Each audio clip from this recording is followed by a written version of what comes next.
નમસ્કાર, આપ જોઈ રહ્યા છો નેશન પ્લસ ન્યૂઝ. હું છું આપની સાથે હેતલ ભગત.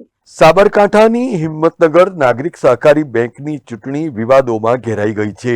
આ ચૂંટણીમાં કેટલાક નિયમોનો છડેચોક ભંગ થતો હોવાની ફરિયાદને લઈને નાગરિક સહકારી બેંકની ચૂંટણીના ઉમેદવાર મુકેશ પટેલે બોર્ડ ઓફ નોમિનીમાં લેખિતમાં રજૂઆત કરી છે.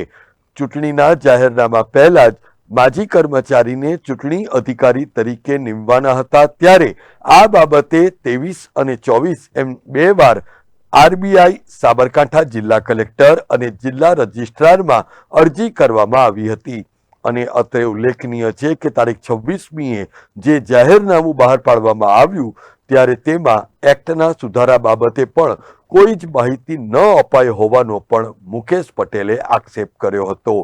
અત્રે ઉલ્લેખનીય છે કે વારંવાર વિવાદોમાં ઘેરાયેલી નાગરિક સહકારી બેંકના ડિરેક્ટરોએ મુદત પૂર્ણ થયાના થોડા દિવસો પહેલા જ રાજીનામા ધરી દીધા છે, ત્યારે ન્યાય મેળવવા માટે ઉમેદવાર એવા મુકેશ પટેલે છેક સુધી લડાઈ લડી લેવાના શસ્ત્રો પણ સજાવી દીધા છે.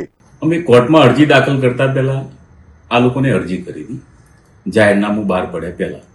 કેટલાક સૂત્રોની માહિતી અનુસાર અમને એવું જાણવા મળ્યું હતું કે આ લોકો BR એક્ટનું ઉલ્લંઘન કરવાના અને એમની મિલીભગતથી એમના જાણીતા એક્સ કર્મચારીને ચૂંટણી અધિકારી તરીકે નીમવાના હતા. એટલે અમે 23 તારીખે અરજી કરી, આરબીઆઈની અંદર કરી, કલેક્ટરશ્રીને કરી, જિલ્લા રજિસ્ટરમાં કરી અને બેંકની અંદર કરી. એ પોસ્ટના માધ્યમથી બી કરી અને મેલ થ્રુ બી કરી. આ જ વસ્તુ 24 તારીખે થોડીક સુધારા અરજી કરી અને ફરીથી આ 4 જગ્યાએ અમે અરજી કરી. તેમ છતાં એ લોકોએ 26 તારીખે જાહેરનામું બહાર પાડ્યું. જાહેરનામાની અંદર એ એક્ટનો સુધારો થયો છે એ બાબતની કોઈ માહિતી હતી નહીં. એટલે અમે પછી એના માટે બોર્ડ ઓફ નોમિનીમાં ગયા. ત્યાં ગયા તો પછી એ લોકોએ કેવિયટ દાખલ કરી હતી, એટલે અમને 2 તારીખની મુદત આપી છે.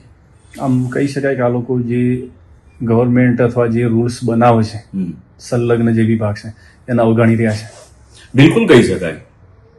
કેમ કે આજે જ તમે જોશો તો આજે એ લોકોની પેનલ બની છે. જે પેનલની અંદર 10 થી લઈને તે 35 વર્ષ સુધીના ઉમેદવારો છે, જે એમને અવગણના કરી છે. ખાસ કરીને આ લોકોએ થોડુંક સમય બાકી હતો જે રિઝાઇન કર્યા છે. આ લોકોએ એવા 5-6 જણા છે. એ લોકોએ આમ છટકબારીનો લાભ લીધો હોય અથવા એમને છટકબારીનો લાભ મળશે, લાભ લેવાનો પ્રયત્ન કર્યો છે. એમને લાભ મળશે ખરો? લાભ લેવાનો પ્રયત્ન કર્યો છે એમને, પણ અમે જે કાયદાકીય જે બધું અમે ગઠબંધન કર્યું, આની અંદર જાણ્યું છે એ પ્રમાણે અમુક સમયની મર્યાદા રાખવી પડે. એ મર્યાદા એમને રાખી નથી. બરાબર છે. એ તો સમય જતા ખ્યાલ આવશે અને અમારી પૂરેપૂરી તૈયારી છે. આગળ જેટલા સુધી જવાય ત્યાં સુધી લડવાની અમારી તૈયારી છે. Jitendra Solanki, nation plus news, Sabarkantha. સમાચારોના સતત અપડેટ મેળવવા માટે અમારી નેશન પ્લસ ન્યૂઝની યુટ્યુબ ચેનલને સબસ્ક્રાઇબ કરો, બેલ આઇકન દબાવો અને જોડાયેલા રહો ફેસબુક, ઇન્સ્ટાગ્રામ અને ટ્વિટર પર.